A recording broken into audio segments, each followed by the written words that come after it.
दोस्तों, आज जो कहानी मैं एक्सप्लेन करने वाली हूँ वो आपको दृश्यम लेवल की लगेगी। ये साल 2025 में ही रिलीज हुई है और मुझे तो ये मूवी एकदम मिनी ब्लोइंग लगी है। चलिए मूवी को जल्दी से एक्सप्लेन करते हैं। कहानी की शुरुआत होती है केरल के एक शांत पहाड़ी इलाके पेरुनाड से। यहाँ रहते हैं षणमुगम, जिन्हें सब प्यार से बेंज बुलाते हैं।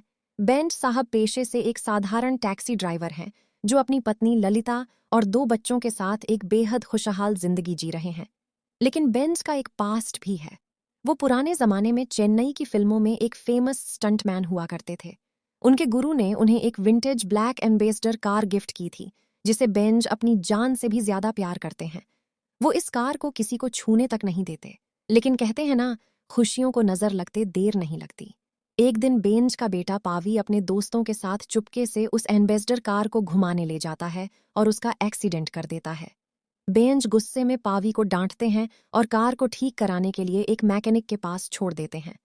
खुद बेंज किसी काम से कुछ दिनों के लिए चेन्नई चले जाते हैं। बस यहीं से बेंज की जिंदगी नरक बनने वाली है।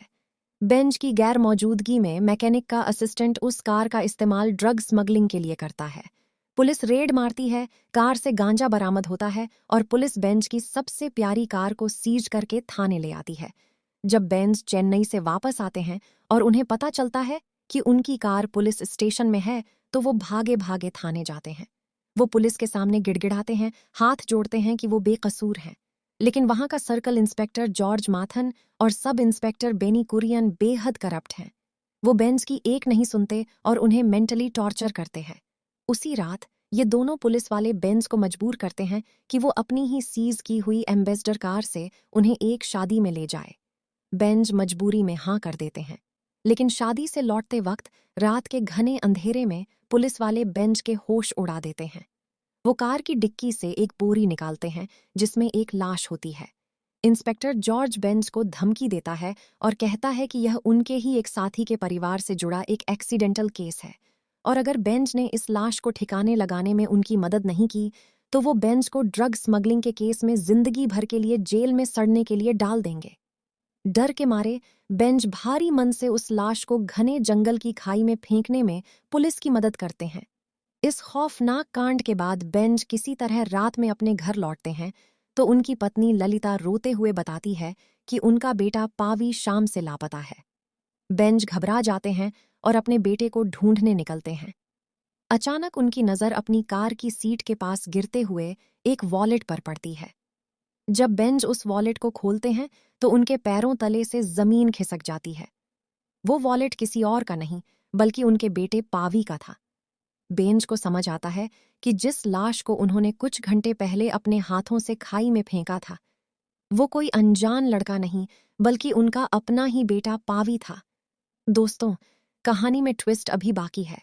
अगले ही दिन इलाके में एक भारी लैंडस्लाइड होता है, जिससे वो लाश खाई से बाहर आ जाती है और सबको पावी की मौत का पता चल जाता है। अब अपनी खाल बचाने के लिए करप्ट इंस्पेक्टर जॉर्ज और उसकी टीम पूरा इल्जाम बेंज पर मढ़ देती है। वो मीडिया में यह फैला देते हैं कि बेंज ने कार के एक्सीडेंट के गुस्से में अपने ही बेटे का मर्डर कर दिया। पूरी दुनिया बेंज को कातिल समझने लगती है। लेकिन यहीं पर सिस्टम से हारा हुआ वो सीधा साधा टैक्सी ड्राइवर मर जाता है और उसके अंदर का वो पुराना खतरनाक स्टंटमैन जाग उठता है। बेंज समझ जाते हैं कि अगर वो कानून के भरोसे रहे तो अमीर और ताकतवर लोग उन्हें कभी इंसाफ नहीं मिलने देंगे। वो खुद एक्शन में आते हैं। बेंज चुपके से उस पुलिस कांस्टेबल को किडनैप कर लेते हैं जो उस रात उनके साथ था। बेंज अपने पुराने स्टंटमैन वाले अंदाज में उस कांस्टेबल को ऐसा टॉर्चर करते हैं कि वो सारा सच उगल देता है। तब बेंज के सामने जो खौफनाक सच आता है वो आपके होश उड़ा देगा। असल में इंस्पेक्टर जॉर्ज की बेटी मैरी और बेंज के बेटे पावी एक दूसरे से बेहद प्यार करते थे। जब जॉर्ज को इस बात की भनक लगती है तो उसकी झूठी शान और घमंड आड़े आ जाता है। उसे यह रिश्ता बर्दाश्त नहीं होता। वो गुस्से में अंधा होकर पावी को पकड़ लेता है। अपनी ताकत और वर्दी के नशे में चूर जॉर्ज पावी को सबक सिखाने के लिए उसके कपड़े तक उतार देता है और उसे जानवरों की तरह बेरहमी से पीटता है। जॉर्ज का गुस्सा इस कदर पागलपन में बदल जाता है कि वो पीट पीट कर पावी की जान ही ले लेता है। यानी यह कोई एक्सीडेंट या ड्रग्स का मामला नहीं, बल्कि एक बेरहम ऑनर किलिंग थी जिसे पुलिस की वर्दी के पीछे छुपाया गया था। अब बेंज के सामने सिर्फ एक ही रास्ता बचा था, कानून को अपने हाथ में लेना और अपने बेटे की मौत का बदला लेना। बेंज अपने स्टंट्स और दिमाग का इस्तेमाल करके सब इंस्पेक्टर बेनी और इंस्पेक्टर जॉर्ज दोनों को मौत के घाट उतार देते हैं और अपने बेटे की आत्मा को शांति दिलाते हैं।